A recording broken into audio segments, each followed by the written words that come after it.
ராகவ் மிர்தாத்தோட இயக்கத்துல ராஜு ஜெயமோகன், ஆதியா, பவ்யா, சரண்யா பொன்வண்ணன், தேவதர்சினியுடைய நடிப்புல நிவாஸ் கே பிரசன்னாவோட இசையில ரிலீஸ் ஆகி இருக்க திரைப்படம் தான் பன் பட்டர் ஜாம். இன்றைய 2K கிட்ஸ் மற்றும் ஜென்சி தலைமுறையோட காதலை மையப்படுத்தி எடுக்கப்பட்ட இந்த திரைப்படம் எப்படி இருக்கு, அதைத்தான் இன்னைக்கு நம்ம இந்த வீடியோவுல பார்க்க போறோம். பன் பட்டர் ஜாம் திரைப்படத்துடைய முழு ரிவ்யூ பத்தி இந்த வீடியோவுல பார்க்கலாம். இன்றைய இளம் தலைமுறையோட காதல், நட்பு, குடும்பம் போன்ற விஷயங்களை எப்படி எடுத்துக்கிறாங்க, வாழ்க்கையை எப்படி பார்க்கறாங்க, அவங்க அகராதிப்படி ஃப்ரெண்ட்ஸ் யாரு, பெஸ்டி யாரு, லவ்வர் யாரு, அவங்களோட உறவு முறை எல்லை என்ன அப்படிங்கிறத தெரிஞ்சுக்கணும்னா கண்டிப்பா பன் பட்டர் ஜாம் படம் பார்க்கணுங்க.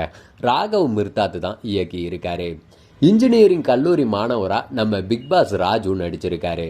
தன்னோட படிக்கிற பவ்யாவை காதலிக்கவும் செய்கிறாரு.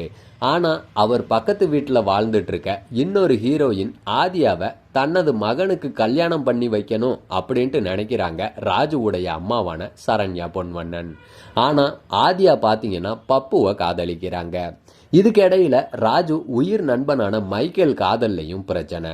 இவங்க வாழ்க்கையில இந்த ரிலேஷன்ஷிப்பால என்ன பிரச்சனைகள் வருது, கடைசியில யாரோட காதல் ஜெயிச்சுது, யார் கூட யார் ஜோடி சேர்ந்தாங்க அப்படிங்கிறது தான் பன் பட்டர் ஜாம் படத்தோட கரு. 2K கிட்ஸ், ஜென்சி தலைமுறையினர் போன்றவங்களோட வாழ்க்கைய கல்லூரி, குடும்பம் பின்னணியில கலர்ஃபுல் காதல், காமெடி கலந்த படமா பன் பட்டர் ஜாம கொடுத்திருக்காரு இயக்குனர்.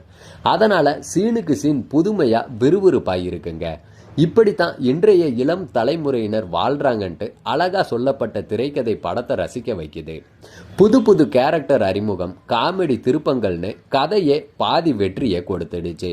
மீதிய நடிகர்கள் பார்த்துக்கிட்டாங்க. காமெடி கலந்த நடிப்போட கதையில அறிமுகமாகி இருக்க பிக் பாஸ் வின்னர் ராஜுவுக்கு நல்ல எதிர்காலம் இருக்குன்னே சொல்லலாம். அவரோட அப்பாவித்தனமான சேட்டைகள், காதல் சீன்கள், பல கேள்விகள், கடைசியில நட்புக்காக மாறுறதெல்லாம் பக்காவா நடிச்சிருக்காரு. ராஜுவோட காதலியா வர்ற பாவ்யா அவ்வளவு அழகு. பல சமயங்கள்ல நல்லாவும் நடிச்சிருக்காங்க. இன்னொரு ஹீரோயினான ஆதியா அதை விட ஒரு படி மேலனே சொல்லலாம். அவங்களோட துரு துரு நடிப்பை ரசிகர்கள் கொண்டாடுவாங்க. அந்த கிளைமேக்ஸ் நடிப்பும் அந்த மூக்குத்தியும் அவங்களோட பாடி லாங்குவேஜும் சூப்பர்னே சொல்லலாம். இவங்களை தவிர ஹீரோ அம்மாவா வர்ற சரண்யா பொன்வண்ணனும் ஹீரோயின் அம்மாவா வர்ற தேவதர்சினியும் பல ஐடியாக்களால சிரிச்சு ரசிக்க வைக்கிறாங்க. அன்பா அட்வைஸ் செய்கிறாரு ஹீரோ அப்பாவா வர்ற சார்லி. இன்னொரு நடிகரான பப்பு அப்பா கேரக்டரும் அவர் துரத்துறதும் செம்ம இன்ட்ரெஸ்டிங். விக்ராந்த் கௌரவ தோற்றத்தில் வராரு. பப்பு வர்ற சீன்கள் படத்தை கலகலப்பா வச்சிருக்கு. அந்த ஹீட்டர் பீட்சா சாப்பிட்ற சீன்லாம் வேற லெவலுங்க. நிவாஸ் கே பிரசன்னாவோட இசையும் பாடல்களும் பாபுகுமாரோட ஒளிப்பதிவும் படத்தை இன்னும் இளமையாக்கி விட்டுருக்கு. காதல் கதையில காமெடியை புகுத்துனது இயக்குனரோட புத்திசாலித்தனம். ஒரு கல்லூரிக்கு போயிட்டு வந்த கல்லூரி நண்பர்களை சந்திச்ச ஃபீலிங்க பல இடங்கள்ல தத்ரூபமா கொடுத்திருக்காரு.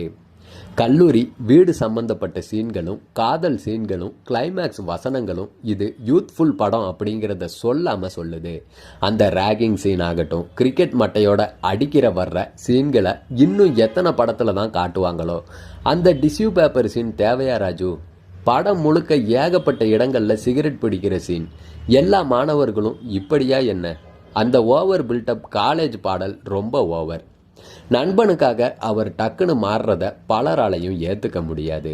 விக்ராந்த் சீனையும் கொஞ்சம் குறைச்சிருக்கலாம். கிளைமேக்ஸ் இயக்குனரோட கருத்து, அதில் கொஞ்சம் இடிக்குது. சிலர் ஏற்கலாம், சிலர் மறுக்கலாம். ஆனாலும் பாக்யராஜ் படம் மாதிரியான மாறுபட்ட கிளைமேக்ஸுங்க.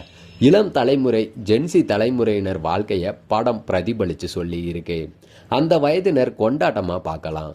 மற்றவங்க அட நமக்கு இப்படி அமையலையே அப்படின்னு பொறாமையோட பார்க்கலாம். 16 வயசுக்கு மேலே உள்ளவங்க தான் படம் பார்க்க முடியும். பன் பட்டர் ஜாம் பேரை போலவே டேஸ்டான படம். ருசிச்சு ரசிச்சு பார்க்கலாங்க படம்.